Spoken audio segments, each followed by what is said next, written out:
Is this one of the most ass updates for Black Ops 6 Zombies so far? Potentially. So we're going to be going over all of the Season 4 Reloaded content right now, and even though it has been delayed, it's now releasing slightly earlier than expected because it's going to be releasing on the 2nd of June, so it's going to be next Wednesday instead of on the Thursday like usual. But let's get into the first good thing, which are the good grief changes. I was the first one to do that pun, I'm pretty sure, so Trek, they're watching. So Trek have confirmed that they are going to be bringing a new round of gameplay updates to Grief in Season 4 Reloaded, including more punishing Grief effects against enemy players, although they don't specify what they are. Bans for certain revive-related gobblegums, which is great, although I still believe gobblegums should just be banned entirely. That would solve so many of the complaints, or at least limit it to a certain amount of time to which you're able to use them within the game. Faster zombie spawns after capture zone completions, and this is the weird thing, is that whimsical gobblegum rewards for players who finish their matches and more. So this is, I guess, trying to incentivize players from not exiting their matches, which has been a big problem. No one is not going to exit their match by giving whimsical gobblegums. Why don't they give rare gobblegums or something else instead of just clogging your gobblegum inventory with whimsical gobblegums that no one even wants or use? It's very strange there. They need to give some good rewards, otherwise the problem is still going to persist. And it does seem like private matches are not ever going to release to Grief for Black Ops 6. It's just such a shame. I just don't know what's going on with this game. It's like so many decisions are just like, why? There has to be reasons for this, but they just feel so out of touch with the community. That's why everyone wanted Grief here, and I think it's really deterred Grief's ability to be fun and do community challenges and all of these cool things. We could be doing charity challenges and tournaments, and there's just no opportunity for that otherwise. Now here we have the new limited time mode, which is Abomination Challenge, and my god does this look ugly. Like, what the hell is this? I know Beavis and Butthead is just naturally ugly looking on purpose, that's the aesthetic, but Liberty Falls already is not a very aesthetically pleasing map. Of course, it led to lots of backlash before the map released. I think the map is great. It's a really fun jump into play map, probably one of the best we've ever gotten just for that sort of style of gameplay that it's striving for, a really casual experience. But I don't understand why, when they know that this map has been critiqued so much for its looks, they've decided to do it cell shaded. Now, the cell shaded maps that we received in Modern Warfare 3 looks great, way better than this, but they've done a really poor job with this, and also the Nuketown version they've done. I don't know what is going on here. As you know, this was a effect you could turn on in Black Ops 4, literally that you can just toggle on and off. I don't get why they're releasing these cell shaded maps as if it's supposed to be new content. This is not new content at all. In fact, it's deterred content because it's quite literally a worse version of the regular experience. They said when they announced this map that it would be a warped version of Liberty Falls, so that would imply we're getting a cooler version, maybe like a Dark Ether version of the whole map, but no, it's literally just got this ugly filter on, and for some weird reason it's a crossover with Beavis and Butthead, which apart from it being in the 90s makes no sense for zombies at all. It doesn't fit anywhere in this game. We've gotten cool crossovers in the past like Godzilla, and these would be perfect for zombies, but they just keep doing these really poor crossovers that make no sense, that no one cares about, that doesn't fit the vibe at all, and it's just so frustrating. It really feels like there's a disconnect between the team and the community. I understand that the bundles are selling like crazy for some weird reason. Weirdos just keep spending billions of pounds or dollars on just slop, and that's why we keep seeing these things. Instead of getting cool events and crossovers, we end up with stuff like this instead, and it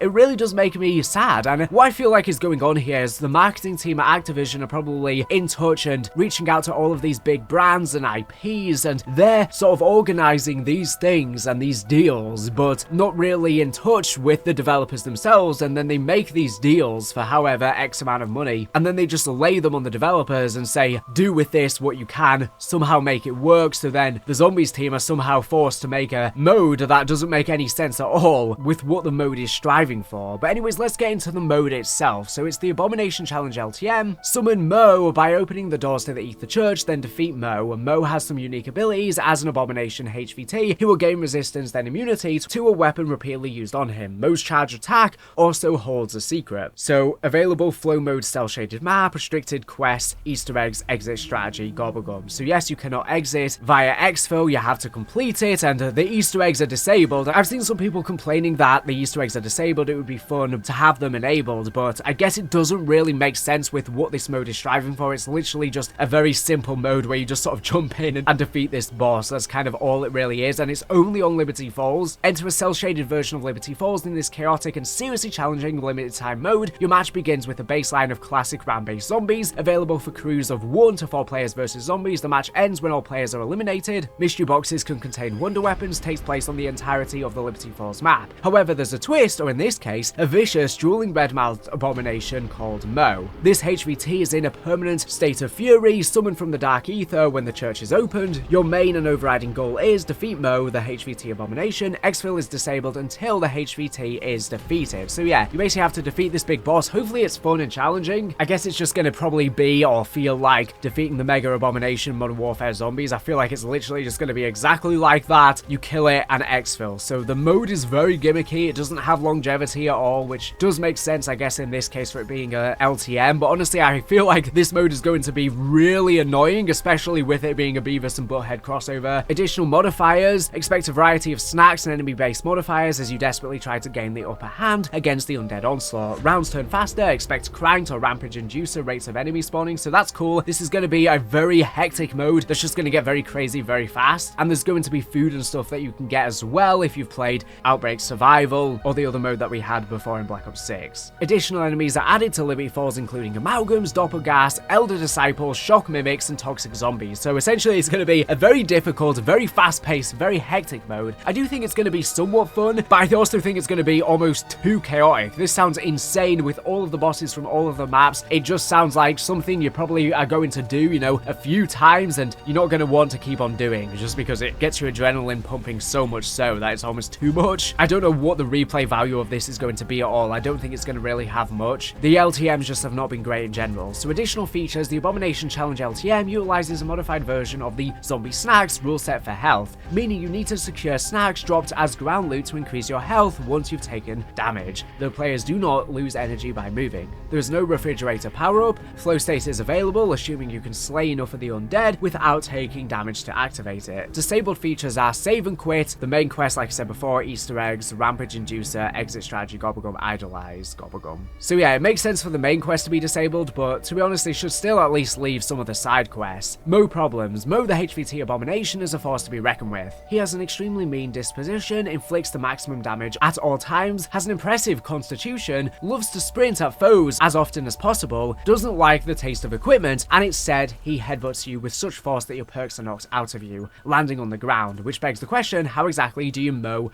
down? So yeah, this is going to be intense. I will definitely probably be doing a guide on this, and knocking your perks away is a really cool concept. For beating it, you get 50,000 XP, a hidden power gobblegum, and a special calling card for completing the Abomination Challenge. So basically not really anything great. I just don't understand this. I think that the events have just been really poor. They feel really out of touch, and then they don't even have good rewards, which has just been a really big problem in general. They need to have good rewards. So the other LTM is the starting room one. We thought it was supposed to be coming now, but apparently it's going to be coming later in season. Everything's just getting spread out. I guess that's because season 5's gotten delayed. Locked in, how long can you last? Starting room locks all of the doors, confining you to the start area of the map. You must make do with the resources available in the area. Check each map for the round milestone required for rewards. So yeah, it's a starting room challenge, essentially something we've been asking for in zombies for years, but it's an LTM. Why not have it permanent? You know, especially because it's delayed. Will it literally only be live for a couple of weeks? That's just ridiculous. What's even the point of putting this stuff in development if it's going to last so short? At least leave it in private matches if you don't want to have it in public matches. I don't understand the point of removing this content at all. Even if it's mediocre content no one plays, why not just let you still enjoy it? And I really do hope that Trek keep this mode in permanently. I don't know why they're going to get rid of it at a certain point. I really hope they can respond to feedback on this. So door buys, the exfil and exit strategy gobblegum are all restricted. It's going to be available on all maps in the game. Inspired by the initial chamber within the original Black Ops Zombies map Moon, No Man's Land, where the zombies would just completely be charging you non-stop, getting progressively harder, this starting room mode brings down the complexities of a full round-based zombies experience while ramping up the combat and terror. You're essentially doomed to battle through increasingly vicious waves of undead within the first area of a map. So it's essentially, if you've not played Moon back in the day, it's like the Rampage Inducer on crack, but you are limited to this small section. Raptor 1 has been grounded, all the doors are sealed shut and can't be opened. Survive to the highest round you can and die trying. Additional modifiers. The classic round-based zombies baseline rules are in effect, available for crews of 1 to 4 players versus zombies. The match ends when all players are eliminated. Modified features. If the power in the map was turned off during a normal match, it is already switched to on. If a machine or feature like a perk machine, Pack-a-Punch and or Der Wonder Fizz at round 25 are in the starting zone, they will appear. If not, they aren't available. So I think this means if they are there normally in the spawn of a map, they are going to be there, and they're not going to be adding some in, just specifically for this mode. Fire Sale power-up no longer